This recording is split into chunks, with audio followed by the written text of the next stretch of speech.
Hi there, Dr. Scott Martin here, and today we will discuss what AMH actually is and all the current treatment options out there so you can make an informed choice on how to solve your low AMH issues.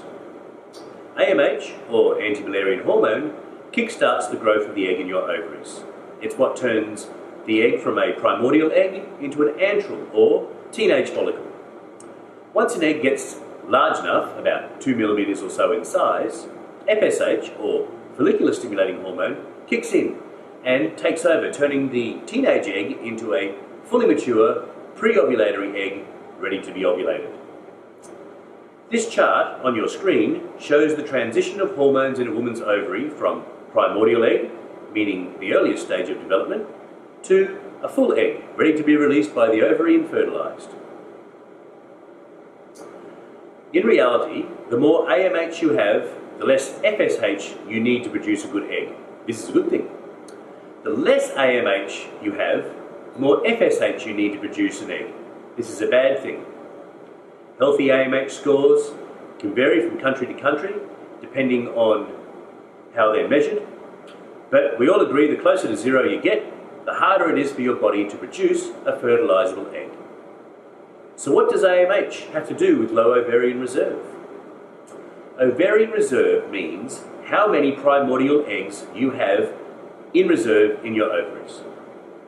When a woman is born, she has about 400,000 primordial eggs, and by the time your average premenopausal woman, a woman at the end of her fertile window, say about 45 years of age, still has on average 5,000 to 10,000 primordial eggs left.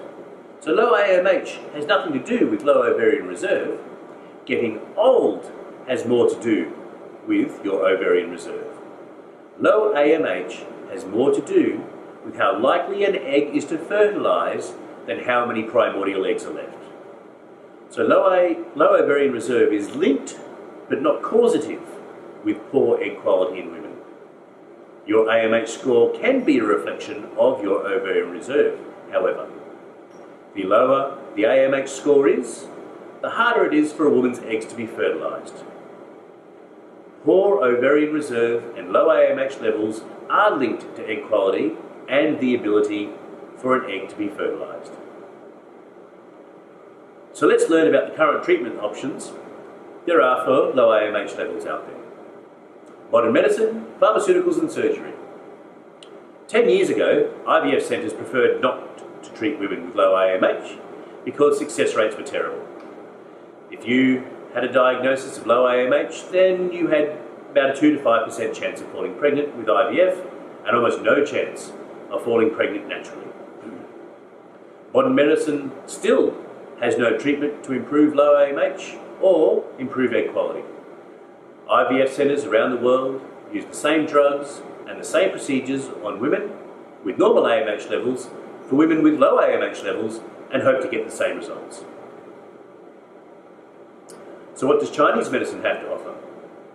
Ovance and RPM have been clinically trialled in over 400 women, showing strong increases in recorded AMH levels and higher rates of pregnancy, and currently holds the best level of evidence for a viable treatment for low AMH levels with real-world outcomes. What about the world of supplements? I've reviewed many naturopathic recommendations of improving egg quality, and here's the top 5. Naturopathy has pharmaceutical chemicals in the form of supplements, such as NAC, that appear to prevent eggs from aging as fast in mice. Some studies suggest it as an alternative to metformin for women with PCOS. 2 other studies show NAC combined with clomiphene to be useful for improving pregnancy outcomes, but this is for women who have PCOS but are also resistant to clomiphene. Actual studies on humans in these tests with PCOS have reasonable sample sizes, but record no actual improvement in AMH levels or egg quality or increase in pregnancy rates in women with low AMH. In fact, NAC and egg quality and low AMH have no scientific research data at all. DHEA is another supplement also proven to assist in improving IVF outcomes for women who respond poorly to IVF drugs. Women who respond poorly are ones who have fewer than 5 eggs harvested at the time of transfer. Take DHEA for 16 weeks prior to another IVF cycle, and your chances of falling pregnant go from 5 to 10% up to 25 to 35%. DHEA has not shown an ability to improve outcomes for women classified as very low AMH, and seems to work best for women at 0.8 nanograms per milliliter or 5.7 picomoles per litre and above. CoQ10 is also suggested to help as well, but studies have only been performed on aged mice. CoQ10 begins to naturally decline from the age of 30 onwards and is believed to be linked to ageing and is certainly necessary for mitochondrial activity in cells. CoQ10 is suggested to help as well, but studies have only been performed on aged mice. One promising study showed great improvements in primordial, primary and secondary follicles, suggesting that CoQ10 can indeed improve the amount of follicles in aged mice. It's also very promising for reducing chromosomal and spindle defects in aged eggs of mice too. But no study has shown an improvement of increased pregnancy rates for women with low AMH, only suggesting that less chromosomal damage to the egg during an IVF transfer is possible taking CoQ10. The authors of the comprehensive study noted that the 12 to 16 weeks of using CoQ10 supplements on mice will be the equivalent to a decade in humans. PQQ, an antioxidant, is also suggested, but there's no study or scientific evidence anywhere suggesting that it assists with improving egg quality, low AMH levels, or increases pregnancy outcomes. The tests have been performed on mice using antioxidant PQQ as a preservative to put the eggs of the mice in overnight to determine if PQQ could sustain the qualities of the egg. The application of PQQ appears much better served in storing unused human eggs in IVF transfers than being taken as a supplement to improve fertility in women. Vitamin D is also believed to play a role in AMH regulation. The AMH gene promoter contains a vitamin D response element that may cause vitamin D status to influence serum AMH levels. So if you have low AMH levels, getting tested for vitamin D3 and vitamin D2 deficiency is a really smart thing to do to buy a fourth supplement.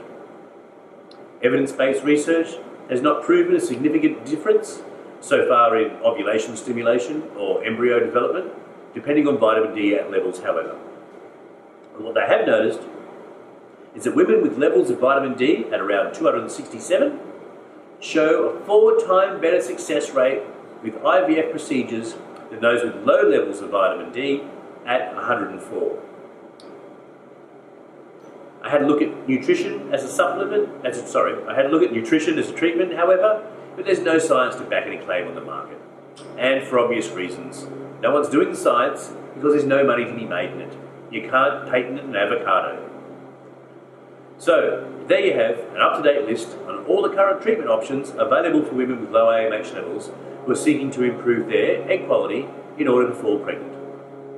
Personally, I was really surprised to find that some of the supplement options that naturopathy recommends had no real-world outcomes for women.